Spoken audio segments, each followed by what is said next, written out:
take notice to where the arrows are coming from. You can notice that up towards the north, they're now coming down from the northwest. Down towards the south, they're coming in from the southwest, and that's a clear indicator that a cold front is over our area right now. It is starting to shift those winds to coming from the southwest to coming out of the northwest as it moves its way down to our southeast.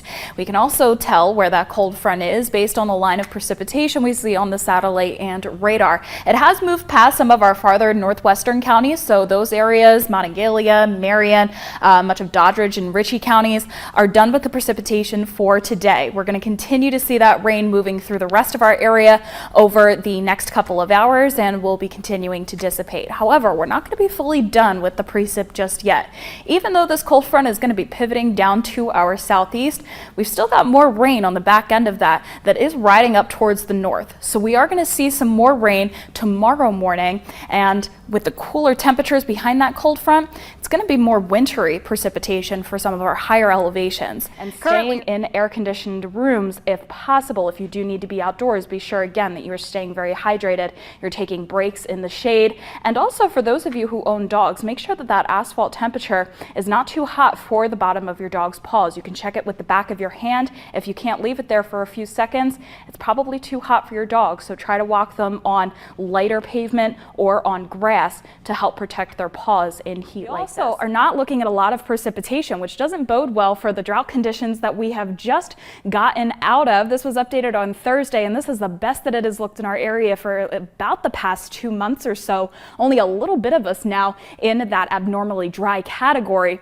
but unfortunately, now we're entering another period of very little chances of precipitation, so we might see that worsening a little bit. We did have some severe weather across our area. The largest hail report we received was just on the border there of Clay and Braxton counties, where that hail was the size of a $50, which you see here. That can do some serious damage when it is hitting your cars and higher elevations. You could be getting frostbite as quickly as in 10 minutes if you are not properly protected. So we have our model Kayla Fedco here with how you can properly dress for the cold. You definitely want to be wearing a hat. Nice. Look at this, a nice spin. You want to have that hat on to keep the heat in at the top of your head, covering your ears. You want to be able to have something covering your mouth. It could be a scarf, it could be face masks. A lot of us probably have those because of COVID. So you want to be able to protect your mouth, your nose, and also because of your lungs, you want to make sure that you're not breathing in that extremely cold air. You want to have multiple layers on underneath, not just one coat. You want to have a couple layers,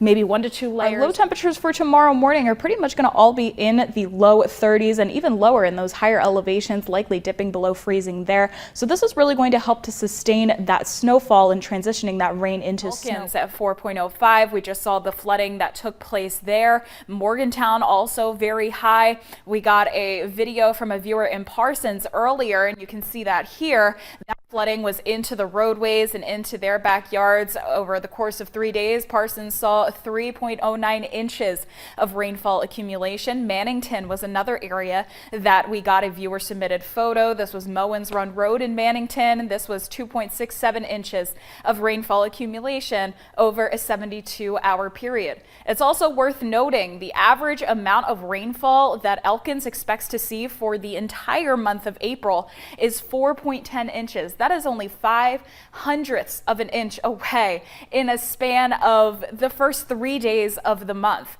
Morgantown also very close to their average rainfall amount for the month of April, 3.87. Morgantown saw 3.78 inches, so very close to that as well. The amount of rain we expect to see in an entire month we saw in a span of 3 days. What we know right now is that we are going to see this starting as rain, and then with a cold front passage, it's going to transition over into snow.